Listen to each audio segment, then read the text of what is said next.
After working with my spouse for a year in our business, I will say I understand a little bit more while some people get a divorce. And we're going to talk about that in this episode. So stay tuned.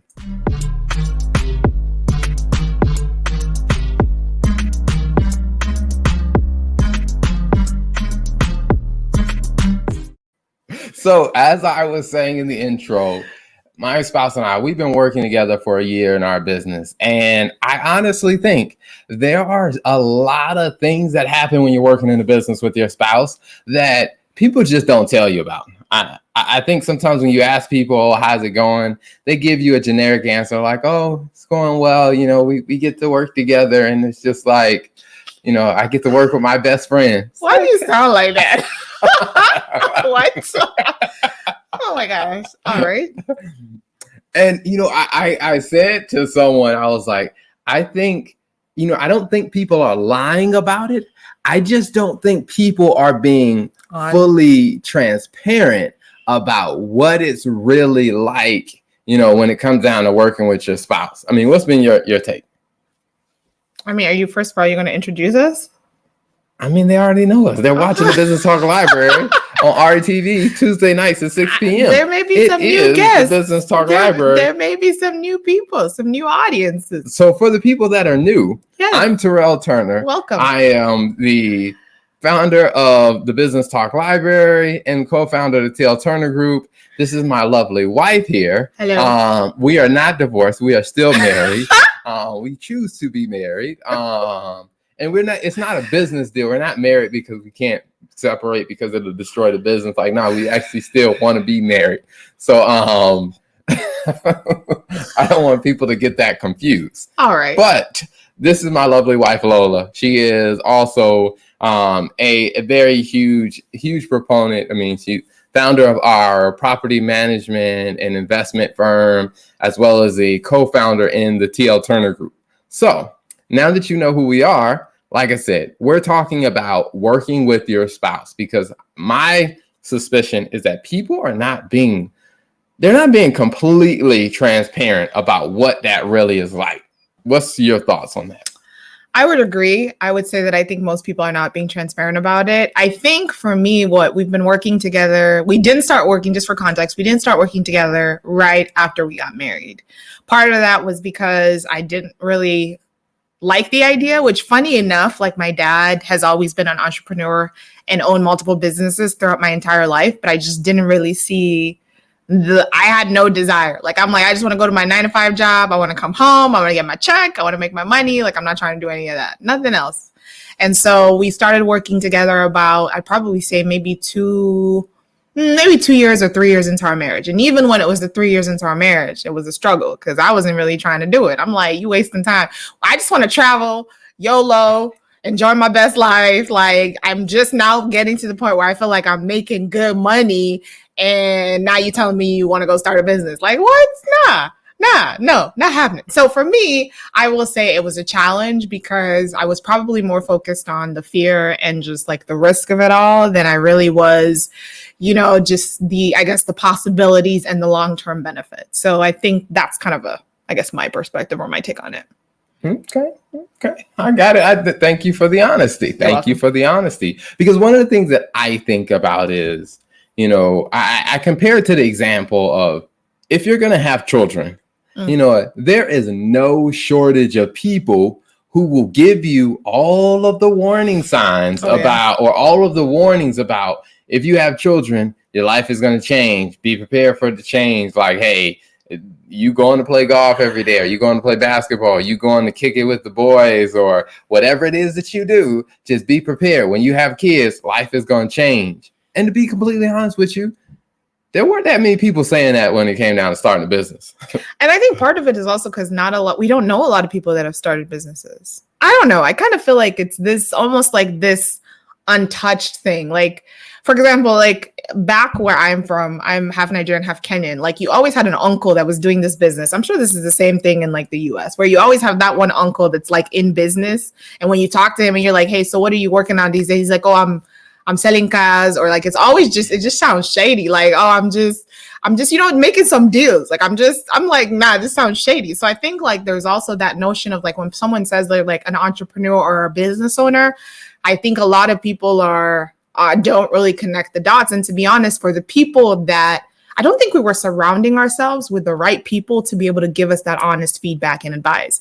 I think it's like one of those things where like when you think about people that have had children, there's been enough feedback and it's been talked about enough to where even people that don't have children know that if you have children, your life is going to change forever. I don't think entrepreneurship has been talked about that enough to where I think it's still glamorized. And I think it's still the whole idea of like, man, you're just living your best life and stuff. But then what you don't see is like the people that go through the process of like struggling or hustling for like years and years before they get to that point of being in the limelight.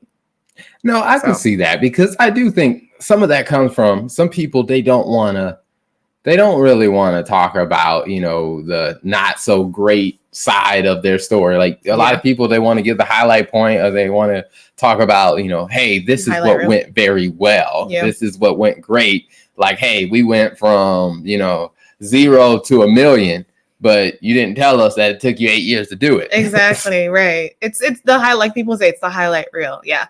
And I think it's different. I think it's different. Like we've seen people that have done business together with like business partners. And I know someone a friend of mine who has done her husband was in business with someone else. When the person's vision of where they were taking the business wasn't really aligning with what he wanted to do, they kind of just, decided to go their separate ways. He's selling his share in the business.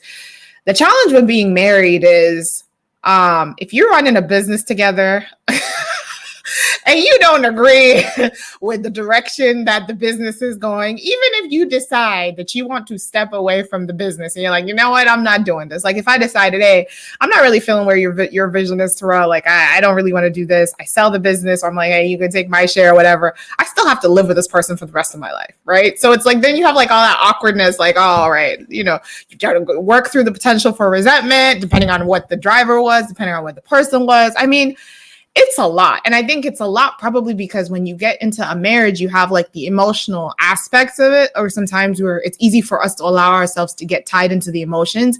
Where, for example, in a situation like my friend, where her husband had a business with his business partner and it was like, oh, no, I'm not here for that. I'm just going to sell it. I'm going to move on. Right. Yeah. Whereas I think when you're married to someone, you have all these feelings and, I'm looking at you sideways in bed, like, no, you did not just do that to me. So there's just all of those factors that you have to work through. So I think it's difficult. I think it's really difficult. I think entrepreneurship just period is glamorized, but I think in marriage, it's a whole lot more difficult than people think.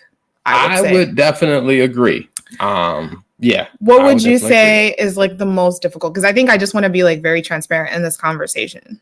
I mean, I think part of it is the way I kind of look at it in two pieces. Well, and there's probably three. But the first one is the expectations.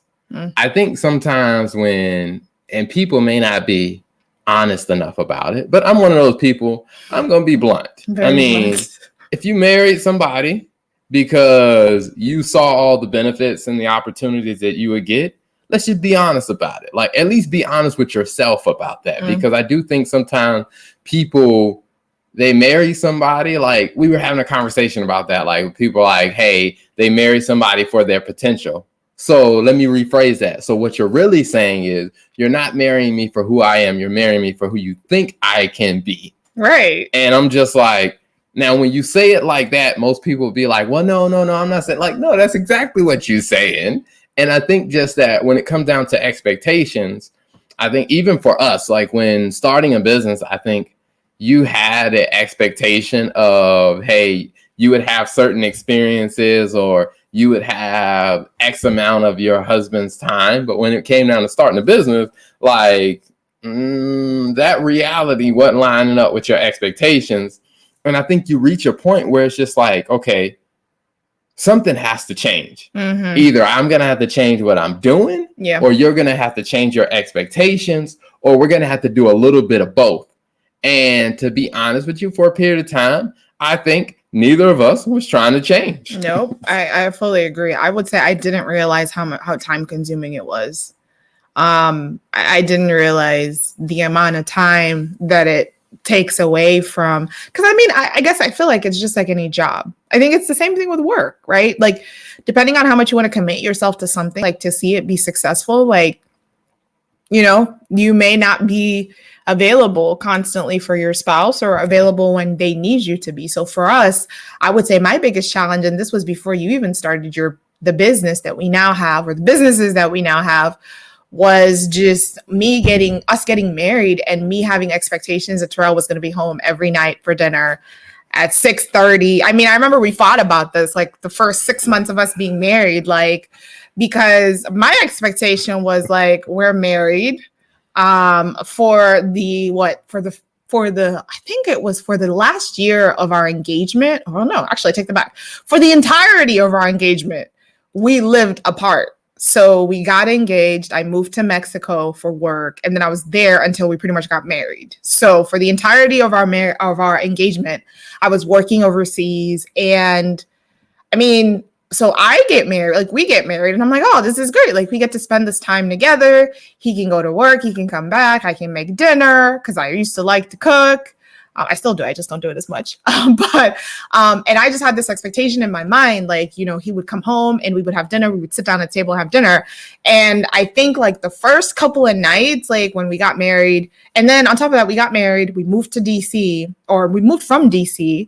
We moved to a place called Miamisburg, Ohio, where we knew nobody. For Terrell's new job. And so I'm like, I'm here by myself. I was working at another plant, at one of the locations, maybe like 45 minutes outside of where we stayed. And I'm here, like I make dinner. I'm excited. Terrell's like, hey, I'm working late. Rolls in at like 9:00. And I'm like, okay, I made dinner. He's like, oh, I'm just going to eat some salad. And I'm like, the heck? Like I just spent all this time cooking and you're going to eat salad? Like who does that? And so for me, I would probably say the biggest struggle was understanding the commitment of time. Like I just figured, hey, we're married now. We're going to get to spend all this time together. We're living together. We're going to get to spend all this time together that we didn't get to spend. And so I think for me, that was the challenge, is understanding like being married to someone doesn't automatically mean that all their time is for you. Like my mom used to tell me this a lot before we got married, and I didn't realize it. She was like, your spouse has to have their own life. Like your spouse is not dependent on you. Like they're still a person. They still have to go to work. They still have to do the things that they do. And so I think for me, that was a challenge, and just not really understanding the differences in the demand of work, like what your schedule looked like at the time versus what my schedule looked like at the time. And I think really that's probably been the biggest challenge for me, is just understanding the amount of time and the commitment. And I feel like if I had proper expectations going into it, I probably wouldn't have felt that way. I mean, and I think that for me, I think it more so becomes like just when those expectations needed to change. Like, for example, depending on the type of business, like when we started the property management business, well, not property management, but property investing business, where we bought a couple apartment buildings, the time commitment for that is not the same as the TL Turner Group. Absolutely not. So where now we have clients, I have calls, like for example, like today, I mean, I had like back-to-back call, well, maybe there's 30 minutes in between, but to where you start the morning off at like 11, from 11 to like 7 p.m.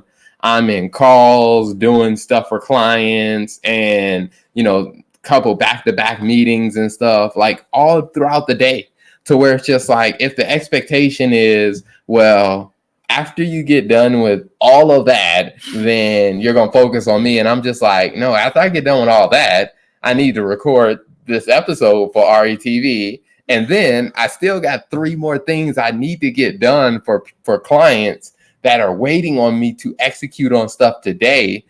And then at some point, I need to get something to eat. Yeah. And so I think it's just knowing that just that expectation. And I think that becomes a challenge where sometimes people expect like, okay, all right, this is what our life was before this business started. Yeah. I'm still going to have the same expectations for you after the business starts. And it just ain't gonna work. Agreed. I agree. I think I would say the way to resolve that would be, one, to have an understanding and a conversation ahead of time of, hey, I think that's the mistake we made. I don't think we really had the conversation ahead of time to say, hey, I'm going to focus on, we're making a decision for you to focus on the business full time. I don't want you to expect that this means you are now going to go from working 16 hours or 17 hours a day, however long you were working, to working 8 hours a day. And then the remaining 8 hours is for Lola. Like, you can't expect that. So I think if we had had that conversation, would have probably level set. What, you don't agree? You don't agree? I mean, I don't think it would have been like completely solved, but it would have been more palatable to I laugh understand. because the second thing that I think is a huge challenge is I don't think people really understand how emotional the process is of being a business owner, to where there are a ton. I mean, I think marriage within it, I think life as an individual, there's a lot of emotion involved. You get married, then you got two people's emotions. So the emotions like double. And then when you start a business, I think the whole process of being in business, I think, is a very big emotional journey. Because, I mean, when you think about it from, okay, now I got to get over my fear of putting myself out there, letting people know that I have a business. Because, you know, I went from working a full-time job to where I didn't have to put myself out there like that. And, you know, I was a corporate level executive. Now I'm starting from scratch to I have my own business. So I got to get over the emotion that's involved with that, put myself out there, let people know I have business. And for a lot of the early part of the journey, you're constantly putting yourself out there and you don't see results early on. So there's a whole lot of emotion you're going through in trying to build the business. And so it's like you don't have as much emotional capital. You know, I would say you don't have as much free emotional capital as you used to. So it's just like while you're working through those emotional stages in your business, you know, you're using what emotion you do have, what emotional energy you had, you're using it to help you get through those early stages in your business. But at the same time, your spouse is like, well, I still need the same level of emotional energy from you that I was getting before. And it's just like, oh, shoot. I'm like, I don't have it. Like, I can't do both. Like I'm spending more of my emotion over here to try to work through, you know, my fears, my insecurities, my whatever it is to build the business. And I don't have as much emotional energy to invest over here. And I think we had the conversation. And I think it's one thing to have the conversation. It's another thing for the reality of what that conversation meant to set in, because I feel like we had the conversation and we talked about it like, hey, expectations are going to change. And we both agreed and we both knew that, like, okay, yeah, expectations are going to change. But I don't think reality set in for either of us. What is this change really going to look like? Yeah, because I think it's different when like you're talking about it and when you're actually living it. It's a completely different scenario. So I agree. What was the third one? I think the third one, I think it's similar to just like it's similar to the emotion. I guess just navigating that kind of emotional process or that kind of emotional journey. I think it's, you know, more so the part of like, as you're navigating through that, there's so many times where you're gonna be introduced to failure at a level you weren't experiencing before. Yeah. I mean, there are going to be a number of, you know, sales calls that you make that end with a no. Like, I mean, you may not have experienced it that much when you were just working a job, but when you're growing your business, like you're going to experience a lot of no's, or you're going to put a lot of effort out there and then it doesn't seem to bring back the right result. So now you got to find a way to still stay positive and motivated to keep taking the action. And that takes a lot of energy to where you will be more exhausted than you probably were before. But then again, it's just like, you know, your spouse, if your spouse is, let's say your spouse is, you know, they're going through something, they want you, you know, they want your emotional support and stuff like that, to where it's just like, if you're not really aware of like, hey, something's got to give. You can't be there for them. Like, because I think even for myself, like, I think there was a period of time where I would beat myself up, where it's like, I would see that you were going through stuff, but I'm just like, man, I just don't have it in me to be there for you right now. And I think you go through this feelingness of like loneliness to where I think the way I think I've said it to some people the loneliest place in the world is in your feelings. Because nobody else can be there with you. Like, you can have people around you that hear you and you can talk about how you feel. But I think, to be honest with you, when you're in your feelings, ain't nobody else there but you. That's true. And so I think you got to try to figure out a way to, like, hey, how do I get out of my feelings as much? Because I think from what I've seen, even from like other couples that I've seen that have started a business together, like I've seen some people that started a business together and the business had great potential.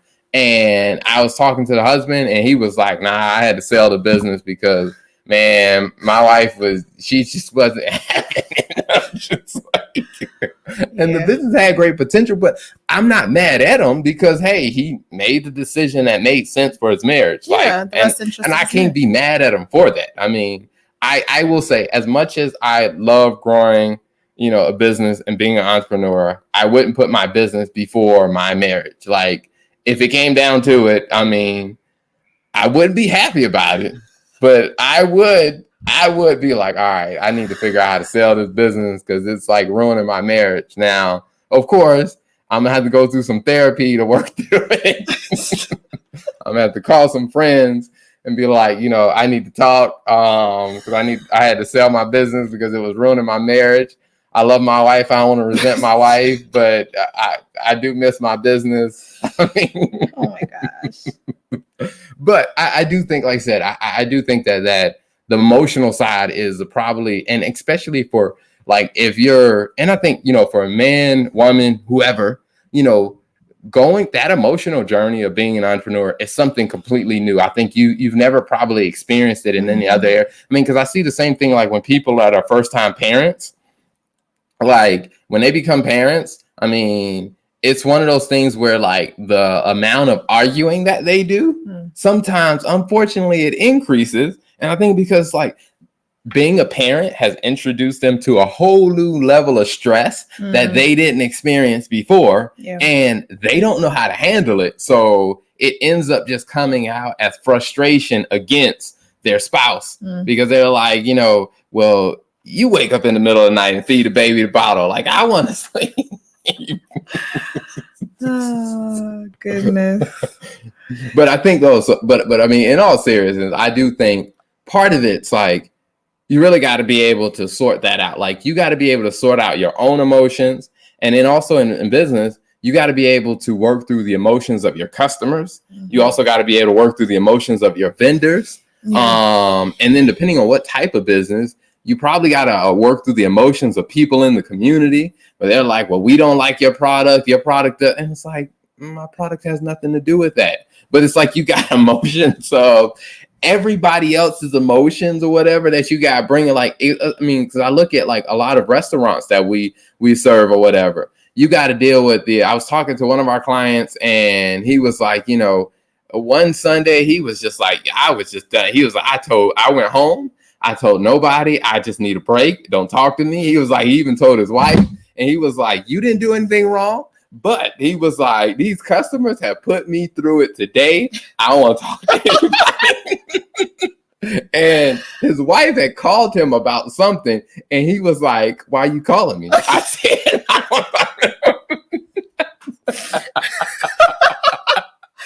oh my God. And I was like, I so get it.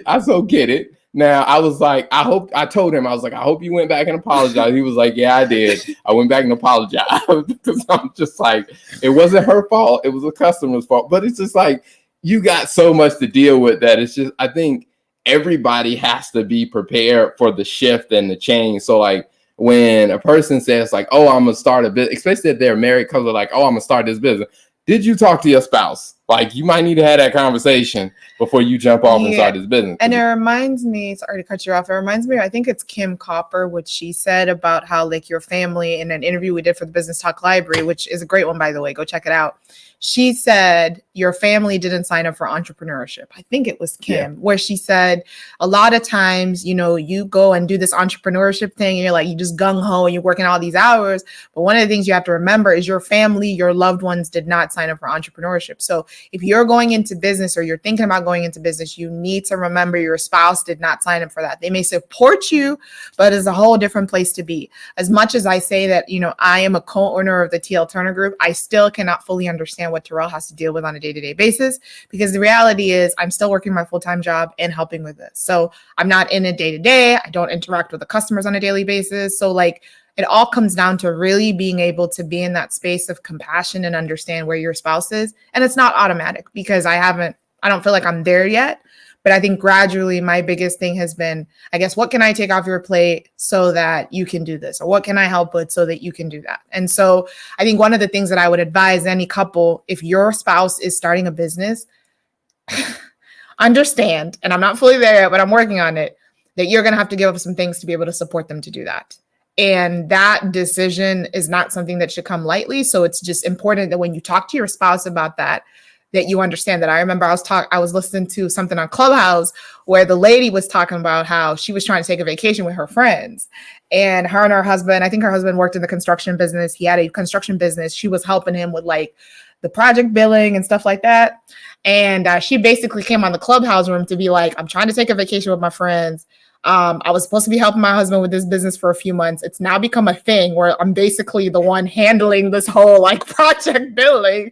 And I'm a little bit nervous if I ask him if I could take this vacation, he's going to be like, nah, we're too busy. We have clients. How do I ask him, or how do I negotiate? Because it was basically a negotiation room. Like, how do I negotiate to take this time off in August? Because I need it. And second of all, like, this was supposed to be like a project. This wasn't supposed to be a full-time thing. And so like, I'm saying all that to say, like, is understand, like, you can't fully separate yourself from it. You can, but just understand that if your husband is working 16 hours, or your wife or your spouse is working 16 hours a week or 16 hours a day on something, and you decide that you're going to disassociate yourself from that, just understand that is going to be a big part of their lives that you're going to be missing, and just be prepared for that. And if that's where you want to be, that's fine. But that's something that I had to realize. And I would be like, look, I already work a lot. I am not about to not see my husband only like when we get to bed and go to sleep. And so for me, I guess making the decision, and it's not easy, but just actively deciding like, hey, we do this together or we do this apart. Like, I would much rather that we do this together. And so I think that's something that you're going to have to honestly reflect. And that's something that we're still working through. But yeah. I think the communication is extremely important, is just talking it out and being completely honest, because I didn't realize until we had this conversation yesterday, like, hey, some of the things that you were dealing with. And I would just say one last thing, because I feel like I'm talking a lot. Your spouse may be the most confident person in the world. Like, they may be someone who's like, I don't even care. Like, I'm good. But one of the things you have to realize, like Terrell said, is like, as you go through the different emotions of starting a business and running a business, there's going to be a lot of ups and downs and a lot of opportunities for you to go through the emotional part of it. So recognizing that, and recognizing that you're probably going to see parts of your spouse that you're like, where is this coming from? Like, I don't understand.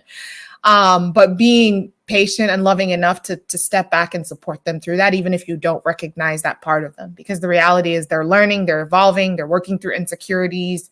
And so I would say, just listen and be there to support. What would you say? No, I definitely agree. I do think that there is some level of, I would say sometimes there's some level of non-disclosure that happens. Like, there's some things that are happening in the business that you end up not sharing with the spouse. Like, I think about a friend of mine once that he owned a business, and there's an incident that happened at the store that he owned, and he didn't tell his wife because he knew that, hey, it was going to be something heavy to deal with. And his wife kept asking, like, yo, you got a late phone call, what was going on? And he was trying not to tell her, and she just kept asking. So he got to the point, he was like, well, that late phone call was somebody died in the bathroom. And she was like, well, why did you tell me? It's just like, you kept asking. Yeah. But it's just like, it's one of those things where it's just like, I think of getting to that point, like, there's certain things that happen in our business to where, like with our property business, if Lola's handling and I'm like, hey, is everything good? She's like, something happened, but I'm taking care of it. I'm like, all right, let me stay out of it. There's Yeah. a reason why she didn't tell me what happened, because maybe I'll get mad. Oh yeah, like I'm handling it. Ignore that text. I'm handling it. We good. We're okay. Because sometimes you have to protect and insulate your spouse. Yes. I mean, yes. you have to, and that's one of the things that I've realized. Because to be honest, I'm used to being insulated, so it's a little bit different, having to do the insulation. But it's been good. It's been a good journey. Yes. So I will say again, I mean, it is I think a great journey of, like I said, you'll learn a whole lot more about yourself. And I think in that process, that communication and just understanding. But again, I will say, I think that not as many people are being as transparent about it. So we wanted to come on, have a conversation, talk about it a little bit more. And I will say, definitely look out for more episodes from the Business Talk Library on RETV. If you'd like to see more of the Business Talk Library, be sure to watch us every week on Tuesday nights at 6 p.m.